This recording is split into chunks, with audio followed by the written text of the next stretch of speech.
Imagina esto. Suena tu alarma, sales a trabajar, soportas tráfico y estrés y llega tu quincena. Abres la app del banco y ves que una parte de tus habaneros se esfumó. ¿Quién se llevó esa porción? ¿Es legal? ¿Es robo? ¿O es algo más? Aquí está el asunto. En menos de 10 minutos descubrirás por qué existen los impuestos. ¿Qué pasa si desaparecen? ¿Cómo se usan en países felices como Dinamarca? ¿Cómo derribaron al mafioso más temido de Chicago con impuestos? Y sobre todo, ¿cómo puedes hacer que esta obligación juegue a tu favor? Habrá giros de trama que te mantendrán pegado hasta el final.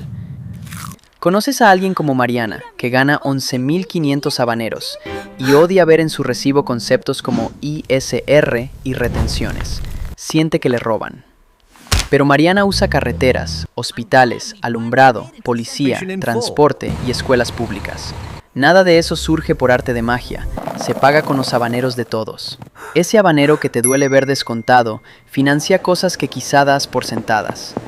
Los impuestos no son invento moderno. Ya en el Egipto antiguo se aportaban cosechas al faraón, y en Roma se pagaba para construir carreteras que aún existen. Hoy, los países modernos usan sistemas progresivos donde quien gana más, paga proporcionalmente más. Dinamarca es el ejemplo extremo.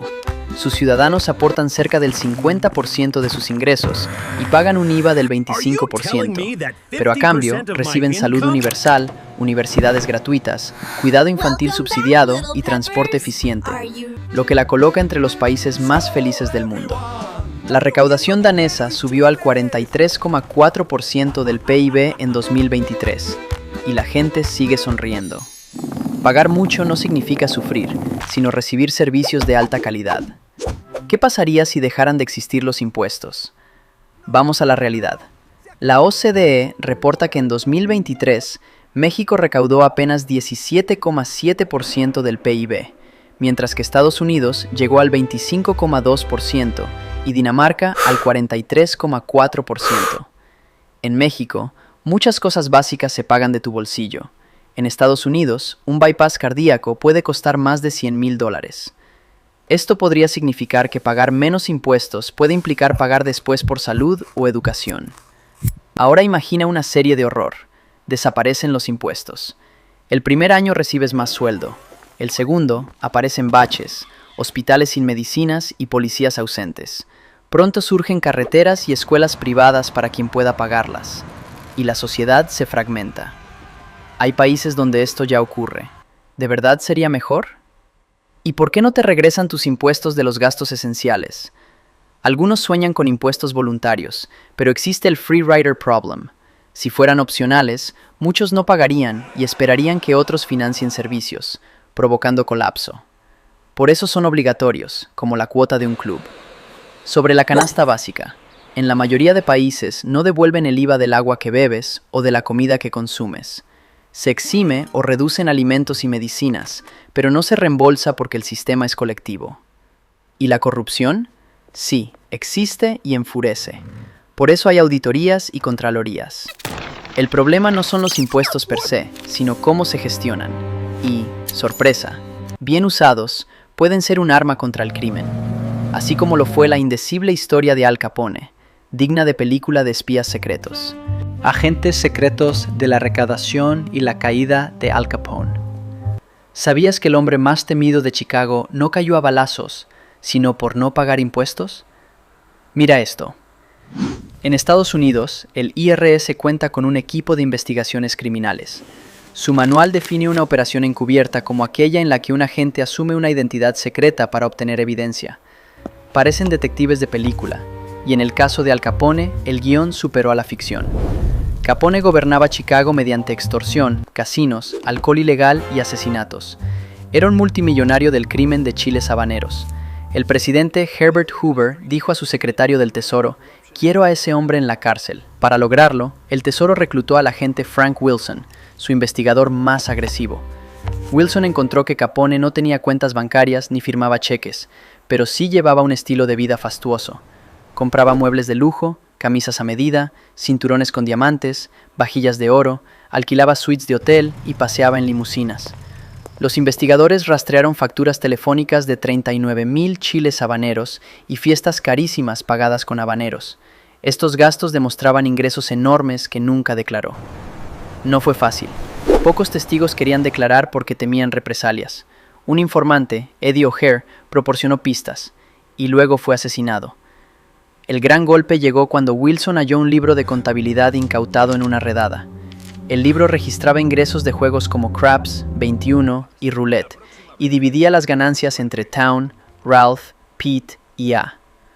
Otro testigo, Leslie Shumway, fue localizado tras comparar su letra con depósitos bancarios.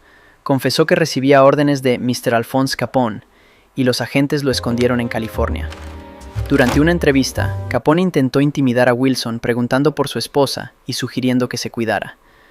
Mientras Wilson reunía pruebas, el abogado de Capone intentó negociar. Ofreció reconocer ingresos entre 26,000 y 100,000 habaneros. Capone incluso pactó con la fiscalía una sentencia de 2 años y medio, pero el juez James Wilkerson rechazó el acuerdo. No se puede negociar con un tribunal federal. Habría juicio. Pero Capone no se rendía. Su organización intentó sobornar al jurado, repartiendo billetes de 1,000 habaneros y promesas de trabajo. O'Hare advirtió a Wilson, quien acudió al juez. Wilkerson, astuto, intercambió a última hora todo su panel de jurados por el de otra sala. Así frustró el intento de corrupción sin que la defensa pudiera quejarse. El juicio fue un espectáculo. Los testigos describieron a Capone comprando propiedades de lujo, pagando con billetes de 100 y 500 habaneros, y guardando tantos chiles habaneros en su casa de Palm Island que podía atragantar a un buey. Un cajero testificó que los beneficios en 1927 eran de unos 150,000 habaneros y presentó cheques firmados por Capone. Capone intentó defenderse argumentando que perdía chiles apostando en carreras, pero el jurado no mordió el anzuelo. El 18 de octubre de 1931, después de 8 horas de deliberación, el jurado pronunció un veredicto de culpable.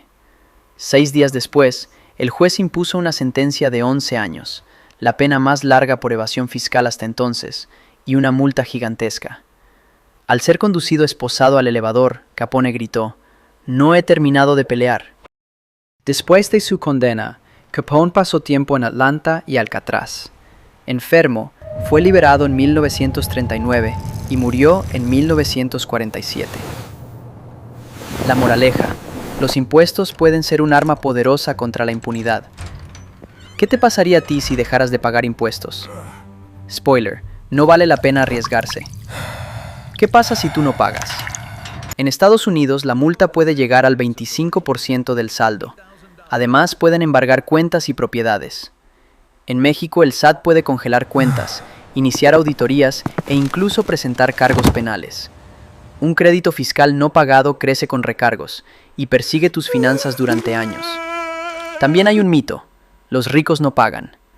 Datos muestran que los contribuyentes con mayores ingresos pagan la gran mayoría del impuesto sobre la renta, mientras muchos de menores ingresos reciben créditos reembolsables. El sistema es progresivo. Si ganas más, aportas más. No todo es como lo pintan en redes. Pasos accionables que puedes hacer hoy. Aquí viene la parte práctica. Los ricos no evaden, planean. Si quieres dejar de sufrir y comenzar a cambiar algo, haz esto. Educa tu mente fiscal. Conoce las deducciones legales. Registra tus gastos deducibles. Guarda facturas. Invierte con ventajas fiscales. 4. Estructura tus ingresos con asesoría. Aprovecha lo que ya financias. Los impuestos pueden molestar. Nadie sonríe al ver cómo se va una parte de sus habaneros. Pero sin ellos no hay civilización moderna. El reto no es evitarlos, es mejorarlos. Entender el sistema te convierte en estratega, no en víctima. Porque el objetivo no es trabajar toda tu vida por habaneros, es que los habaneros trabajen para ti. ¿Quieres que tus habaneros trabajen por ti? Suscríbete y comparte este video. Aquí seguiremos hablando de dinero, pero explicado con habaneros, con más twists, historias y estrategias. Porque la educación financiera puede ser divertida y extremadamente rentable. Si deseas saber cómo funciona el dinero explicado con habaneros, puedes hacerlo en el siguiente video.